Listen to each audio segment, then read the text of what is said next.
años espacial. En la medida que nosotros, esto se llama mapa, es un mapa.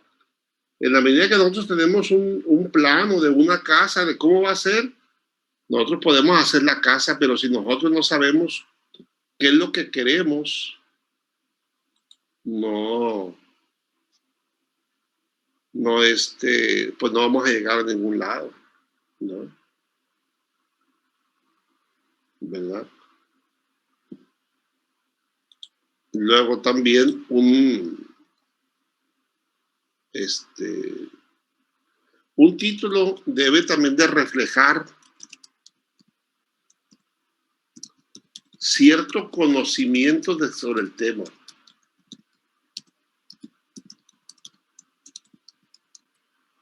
¿No?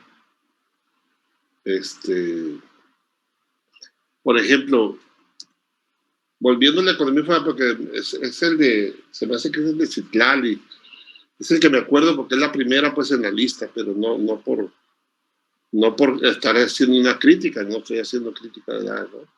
Cierto conocimiento del tema, por ejemplo, ella me puede decir, fíjense, ¿cómo ella me puede impactar a mí con un título a través de que digo, quiere decir que ella ya conoce algo del tema? Por ejemplo, me puede decir, el título puede ser las mentiras sobre la no aportación fiscal de la economía informal en Mazatlán. ¿No? Fíjense cómo al ver este título yo me impacto, digo, mira, esta alumna o este alumno ya está metido en la discusión de la temática. Porque siempre la gran discusión de la economía informal es que la economía informal es abusiva porque no aporta fiscalmente, ¿no? Hace una competencia desleal contra los formales. ¿Por qué? Porque sus trabajadores no los tienen el seguro, porque no paga ISR, porque no paga impuestos sobre nómina, porque en lugar de tener un local o pagar renta, se ponen en la calle. Todo es a la brava, ¿no? Pero hay gente que dice, no, dice, los informales, dice, sí pagamos ciertos impuestos, porque, por ejemplo, al comprar nosotros un bien para revenderlo o una materia prima, ya estamos pagando un IVA, ¿no? Si bien es cierto, no pagamos todos los impuestos, pero también no tenemos acceso a los créditos que puede tener un formal, es decir, lo pagamos mediante penalidades. Al municipio le aportamos el pago de piso, etcétera, etcétera. Es decir, como siempre hay cuando menos dos posiciones. Pero el título a mí me lleva a pensar que esta persona ya leyó algo, pues que ya empezó a entender las cosas sobre la economía informal, ¿no? Sobre la inversión, por ejemplo, pues alguien dijera, ¿sabes qué? El paseo aleatorio de no sé, que diera un avance sobre la teoría de la inversión, ¿no? Tú te vas, por ejemplo, a las teorías de la inversión, pues hay varias teorías de la inversión.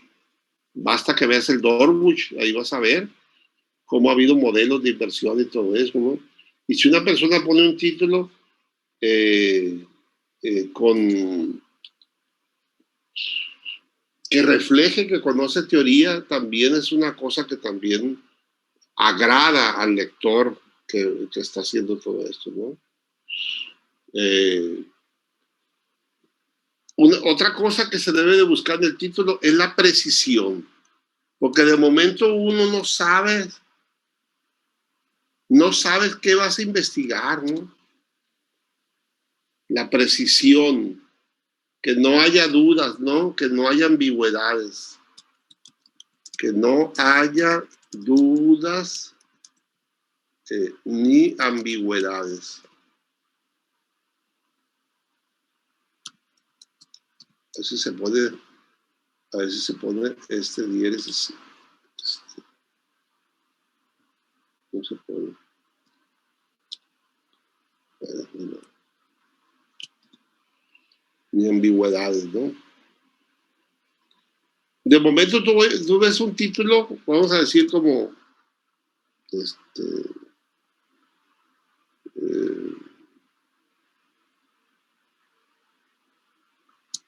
pues sí, el consumo del agua. Dice uno, bueno, ¿agua de qué? Agua de horchata, jamaica, ¿dónde? ¿Cómo? ¿Cuándo? Fíjense qué título tan más desagradable. El consumo del agua, así se llama nada más. No tiene precisión, ¿no? No estoy diciendo que alguien lo haya hecho, pero más estoy diciendo unos ejemplos de eso, de la no precisión, ¿no? No está acotado, no tiene compromiso investigativo, no refleja conocimiento, etcétera, etcétera, ¿no? Tiene que ser preciso. ¿Vale? Hay otro detalle, ¿no? Las partes del ensayo, que ya lo habíamos visto, ¿no? Obviamente que la primera parte, pues, es el título. El título del ensayo, ¿no? Y luego la introducción,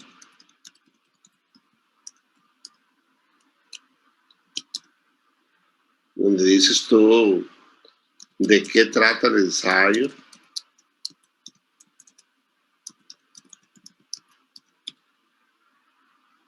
¿No?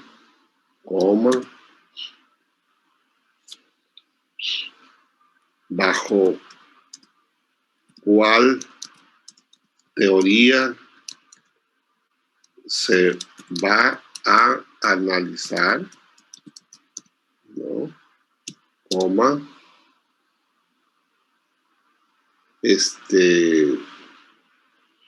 ¿Cuáles son tus, vamos a decir, tu metodología?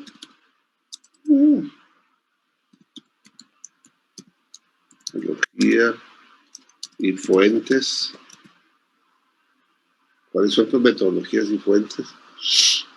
Sí, tú vas a decir, bueno, yo para, ¿cuál es tu pregunta de investigación? Es tu pregunta, ¿qué quieres responder? Y también se debe de decir aquí cuál es tu respuesta, ¿no? Porque eso constituye tu hipótesis, ¿no? O sea, en pocas palabras, ¿cuáles fueron tus hallazgos? Tus hallazgos.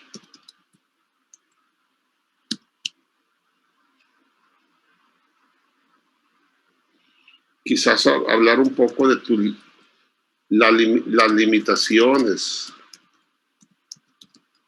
del ensayo, ¿no?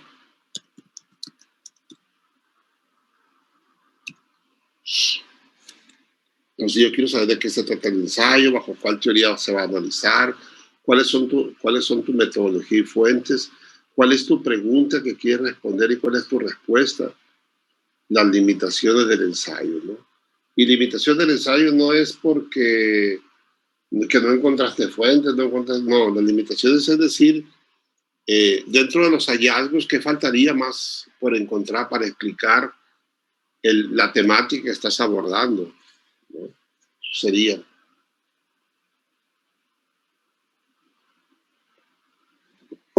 Bueno, entonces,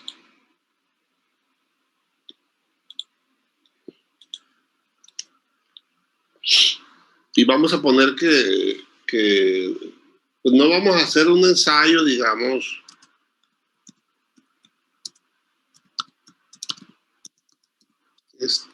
tan desmenuzado, porque no estamos en posgrado, la vamos a pasar al cuerpo del ensayo.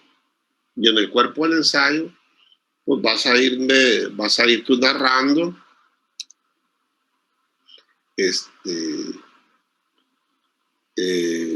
en un cierto orden el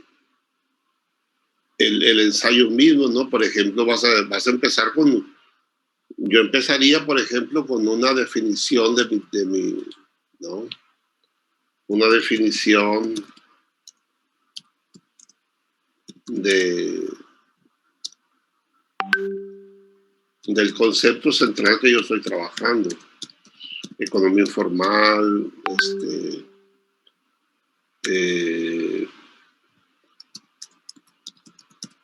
inversión, no sé, ¿no? De acuerdo a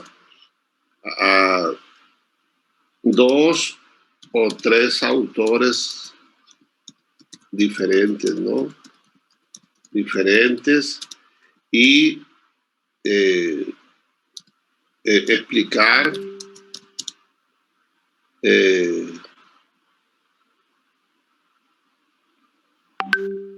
cuál es la definición que más te agrada. Sí, porque si me dejas en el limbo de que hay muchas definiciones, pero ¿cuál más te agrada a ti? ¿Por qué? ¿No?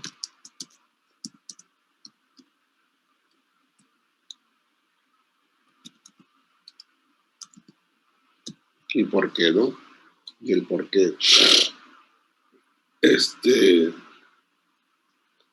Y luego, pues ya depende de ti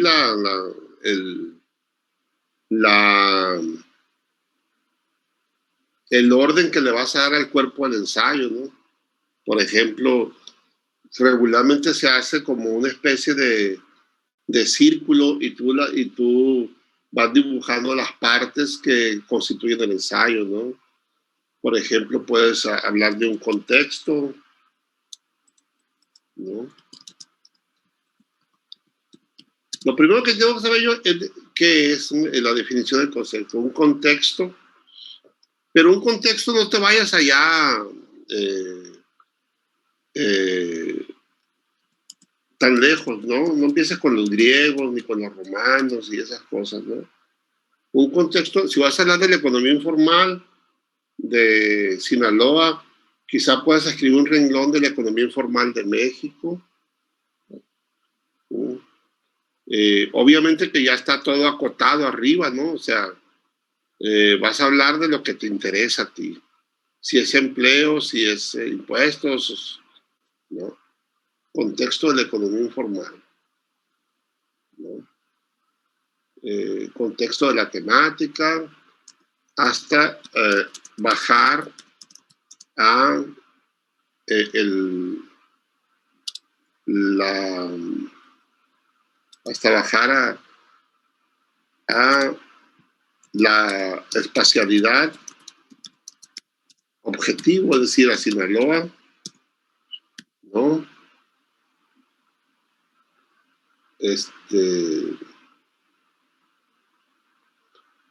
Bajar a la espacialidad objetivo y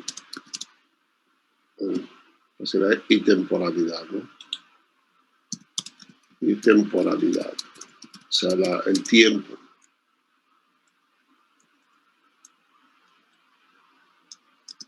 Y luego vas a soltar la parte que vas a decir, bueno,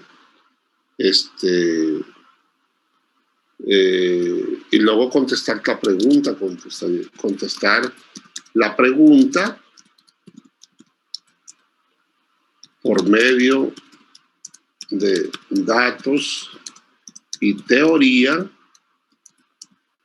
que te hiciste en la introducción. Si tú te hiciste una pregunta, contéstala. Pero por medio de datos y teorías, por ejemplo, yo puedo decir, vamos a decir que la economía informal, la gente en general dice que es, el gobierno, no sé, dice en general que es mala. Porque si bien es cierto, puede crear riqueza, afea la ciudad, no pagan impuestos, son proclives al mercado no solamente informal, sino ilegal, etcétera, etcétera, etcétera. Pero hay un hombre que se llama, por ejemplo, Hernando de Soto, que habla maravillas de la economía informal. Dice que la economía informal debería ser la economía de todos, que todos deberíamos de ser informales, ¿no? Que hubiera un Estado muy reducido, porque los informales son muy creativos, ¿no? Son creativos, son personas que realmente lo que están haciendo es renunciar o es protestar contra el gobierno, contra todos los trámites gubernamentales. Realmente están dando muestra de cómo debería ser una economía en donde el gobierno fuera un facilitador, ¿no? Entonces, esa es la teoría que está explicando eso, ¿no? Hay las teorías tradicionales que hablan de la economía informal como una economía desleal, ¿no? Entonces, basado en eso, pues se puede ir explicando la pregunta que tú hiciste, ¿no?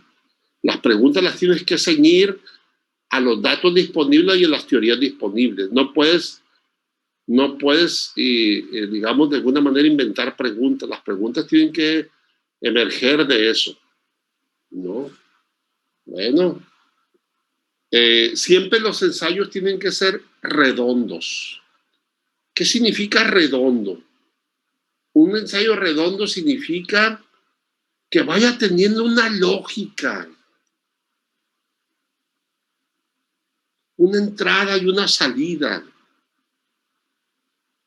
Yo siempre a mis alumnos de posgrado les digo, a ver, si yo les empiezo a ustedes a platicar, por ejemplo, de la siguiente manera. Fíjate que esta mañana me levanté y fui a caminar. Mi comadre tiene fiebre. Y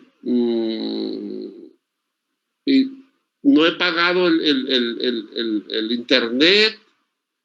Me voy a poner a cantar mañana. A ver, ¿me estás entendiendo lo que te estoy diciendo? No, porque no tiene lógica lo que estoy diciendo. Mi discurso no es redondo, no tiene lógica, porque estoy metiendo muchas cosas. ¿Qué pasó con la caminada que dijiste que te habías levantado a caminar? ¿Para dónde quedó eso? ¿Saben que la mayoría escribe así? Tiene que tener, una escritura tiene que tener una secuencia. Y el principal crítico de una escritura tiene que ser ustedes mismos. Léanse en voz alta y escúchense. ¿No? Un párrafo, por ejemplo. Un segundo. Un párrafo. Esto lo he explicado 1000 veces. No debe contener más de una idea. Solamente trabaja en una idea. Voy a abrir uno de los al azar de ustedes. Ahí les va. De lo que me mandaron ustedes. ¿No? Voy a escoger otro. Voy a escoger a ver si me mandó. Vamos a ver. Vamos a ver aquí en este trabajo. Una idea nada más por párrafo. Una sola idea. ¿No? Ok, aquí dice, un problema de salud pública mundial es el consumo de tabaco, ¿verdad? Según la Organización Mundial de la Salud, el tabaquismo muerte, dice aquí, ¿no? Que no se entiende qué quiere decir esto. El tabaquismo muerte. El tabaquismo representa la segunda causa de muerte, me imagino que sí, en el mundo. Esto supone casi 5 millones de muertes cada año. Por ejemplo, este es un buen párrafo, porque hay una sola idea, nada más. Aquí no me habló de sus hermanos o de otra cosa o de política, me habló nada más de una sola cosa, ¿no? Y luego está muy bien logrado este segundo párrafo. Y les voy a decir por qué. Que pocos de ustedes tienen esta habilidad como la está teniendo Ada aquí. Ella está hablando está conectando perfectamente este párrafo con el pasado. Porque la mayoría pega unos saltos como caballos así desbocados y se van a otro tema. Dice, el tabaquismo es considerado un problema público, aunque no debió haber dicho esto, porque esto ya lo dijo aquí. Ustedes deben de pensar que el lector es un lector inteligente, que no necesita que le repitan más de una vez lo mismo. No, porque es una ofensa eso, que le repitan a uno. Dice, tanto a nivel mundial, ya lo dijo, que a nivel mundial de salud pública como nacional, debido a que la causa, todo esto está repetido acá arriba. Por ejemplo, a pesar de que está bien engarzado, pero está diciendo lo mismo, ¿no? Pero ahí vamos aquí. Estamos hablando del tabaquismo, ¿ok? Retomando la teoría de Keynes, no retomando, porque ¿por qué retomando si no me has dicho nada antes? Se pone la palabra retomando cuando tú ya me dijiste algo anteriormente. Yo te estoy diciendo, ¿sabes qué? Fíjate que pedí un préstamo en el banco y no me lo autorizaron. Me quedo en silencio como 2 minutos y te digo, mira, retomando el tema del banco, ahí sí, porque te hablé anteriormente sobre el tema, ¿no? A lo mejor ella puso tomando, pero no retomando, ¿no? Tomando la teoría de que supone que el consumo depende de o SIDA como hipótesis de ingreso absoluto expone que cuando aumenta el ingreso corriente de los consumidores, por lo tanto, de tabaco, entre más aumentos será, fíjense, a mí me gusta, a pesar de que está repitiendo y algunas cosas, pero ella, nomás con esos 3 renglones, yo estoy viendo que Ada está escribiendo bien, está engarzando, es muy engarzar quiere decir que los párrafos vayan mezclados como si fueran cadenas, como si fuera una tela que cuando la estamos nosotros o las mujeres que antiguamente cosían, ¿verdad? No puede estar despegado un hilo de otro, sino todo va encajado en una sola tela. Así es la escritura, ¿no? Bueno, voy a quitar esto y voy a ir otra vez a lo que les estaba explicando de aquí. ¿Ya? El párrafo no debe contener más de una idea. Los párrafos deben de estar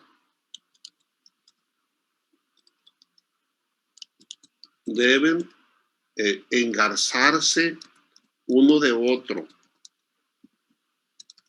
Si ustedes de un párrafo a otro pasan a otra temática sin hacer alusión a la anterior o sin que el lector sepa que que hay una relación con la anterior, se llama salto eso, salto al vacío. No supe yo por qué te pasaste para acá. Quiere decir que no tiene relación con la misma, pues si no tiene relación con la misma, abre un inciso o abre otro apartado, pero no hagas eso, ¿no? Y debe de ir tendiente a generar, los párrafos deben de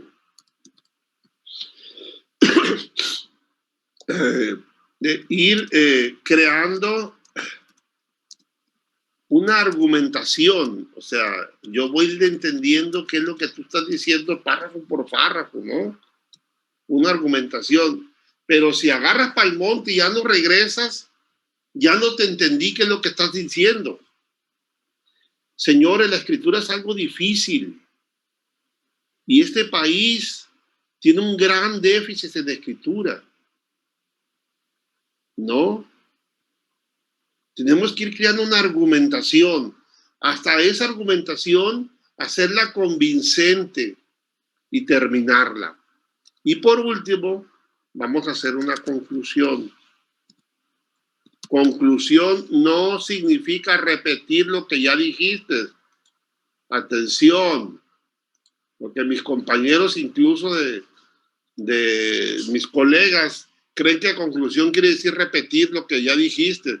Pues si no se trata de lectores tontos, son lectores vivos que no admiten que le repitan 2 veces una sola cosa. La conclusión es un discurso de convencimiento de que tu respuesta a la pregunta es, un discurso, voy a quitar esta palabra porque si no va a ser tautológica, es convincente, coma, bueno, pone punto y coma, que tu aportación fue valiosa y única, ¿no? No me repitas lo que ya hiciste atrás, ya lo sé, soy un lector inteligente. En esta tú vas a decir cómo tu respuesta fue convincente, por qué tu aportación fue valiosa y única, ¿no? Y cuáles también, cuáles,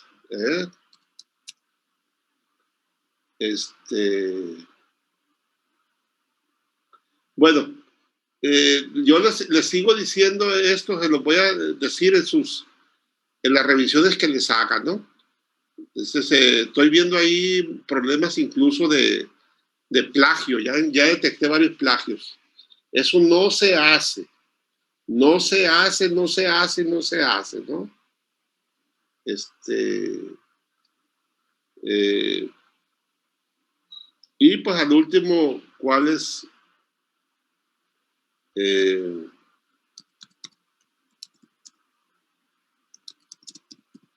Las investigaciones futuras y al último una bibliografía, ¿no?